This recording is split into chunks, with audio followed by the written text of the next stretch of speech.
you're an agent and you are going hard, you are working with clients, you are prospecting, you are putting out all this effort, you're doing all the things to drum up business, increase your business, and all that good stuff. That is wonderful. But are you taking time to actually work on your business? And if that sounds like an odd theory, and you're like, well, what are you talking about? When I am working with clients, I am working on my business. No, you're actually not. You're working in your business. You are the worker bee. You are doing the work. Working on your business is putting on your CEO hat, and you're planning and you're preparing and you're strategizing. You're doing all those things, and a lot of agents get lost in the actual day-to-day worker bee. Why do I look like a gopher? Like I'm digging a hole. But a lot of agents get lost in the actual day-to-day, get lost in the clientness, the client care, the client task, the client dramas, the transaction dramas, the agent, all that comes along with real estate. Which, if you haven't purchased my book yet, what are you waiting for? It's called The Ugly Side of Real Estate. Despite the name, it includes a lot of encouragement, gems, motivation, tips, and all of that good stuff. It is available on Amazon. Please go ahead and purchase it. I appreciate you in advance. Now back to the topic at hand. You are the owner of your business. You are the CEO. You are the boss. You are the shot caller. So you have to make sure you are including time in your business to take care of those things.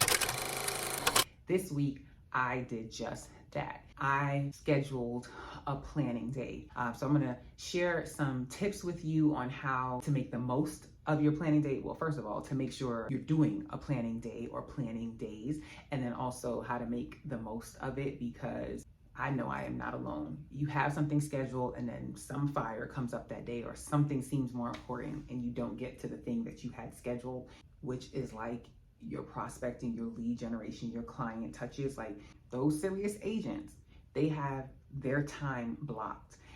They know from this time to this time, I'm doing these tasks, and they do not let anything get in the way. And if it does happen, life happens, they move that block to somewhere else, but they make sure they get it done. They just don't forget about it, because once you forget about it, you'll see the effects in your business because you've been ignoring those tasks and not doing those things. But let's hop into these tips that I have for you. Tip number one, pick a day and stick to it. Like I said, things are going to come up. A CE class comes up that you want to take. Somebody reaches out to you and wants to schedule a lunch or go to coffee or whatever. Something comes up at your child's school. Pick a day, do it in advance. This is going to help so that you can plan around it. Just move things outside of the date that you have picked. I am a planner girl, and I say that lightly because some agents in my office, they have dedicated time on Fridays to work on their planners, and it looks like a craft shop. They are decorating it to the nines. I'm not on that level. I use a planner. I love my planner. I operate by my planner. My planner is always on me. So that's what I mean. I'm a planner girl. If you're not a planner girl, it needs to be in your digital calendar. But either way, you need to be operating off a calendar. If you are an agent and you are serious and about your business, do not tell me that you keep everything up here. What CEO, what business person is keeping everything up here? So like, if that's what you've been holding on to, like throw that out the window. If you're writing stuff on sticky notes, throw that out the window. That is not a good organizational system. No, we got to do better. Okay. Number two, out of office. Yes, that day you are out of office. You are not responding to emails. You are not responding to calls. You're not doing it. So go ahead and put on your out of office message. That is what I did. I put it in my email so that when I did get emails, I got an automatic message that I'm out of the office for the day and I will be back tomorrow. You could also decide that you're going to do it for a couple of hours, but I'm going to strongly urge you to just block off the day, because you might get in that creative zone of genius and you don't want to be have to cut it short or interrupt it because, oh, I gotta get to such and such, or I have to do such and such. So just leave yourself that creativity and space to just think and plan and all that good stuff. Number three, make a list of what you plan on doing during your planning day. So I have a running list in the system that I use. I use Trello. So I have like for my annual, my goal planning, like these are the things that I need to, always hit on and review, so that every year, every quarter, or whatever the time frame is, I'm not having to recreate this list, like update this spreadsheet or create this or do whatever. So I keep a running list. And then when I had my planning day this week, I tweaked it a little. I changed some things or implemented. So you're going to tweak as you go, but you at least want to have a list. Start off by, all right, for example, I want to set up my business marketing calendar for the following year. So that could be something that you're going to work on. I want to create my tracking sheets for the following year. So I have a couple of spreadsheets that track my numbers. So I have my 2023 tracking sheet. So I created the shells now for 2024 so I can roll right into the next year. So put on that list anything that you need or want to work on to set you up for success the following year. Number 4, you want to have the tools that you're going to need. So I had my actual planner, then I had my jumbo calendar, I had my Google Drive calendar, I had my Trello, I had just anything I thought that I might need or need to go to, it was accessible. If you want to actually start filling in a paper 2024 calendar, make sure you've ordered that and you have that on hand to start working on it. And if you don't, go to Canva and print out a template, and then you can start from there. Number 5, you're going to want to work in a comfortable and inspiring setting. If you know you are distracted at home, don't be at home.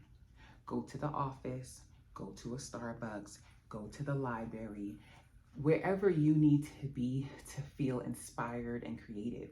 You might even want to go to the city and get a workspace or work in someplace that's edgy because that's the feeling that you want to go for.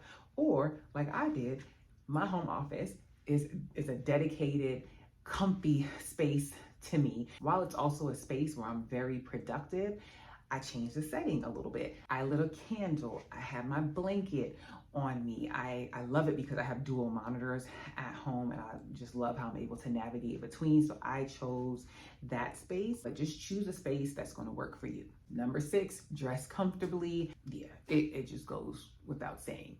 Dress comfortable enough to where you're going to be relaxed and can do what you set out to do, but not comfortable enough to where you just want to climb back in bed and go to sleep.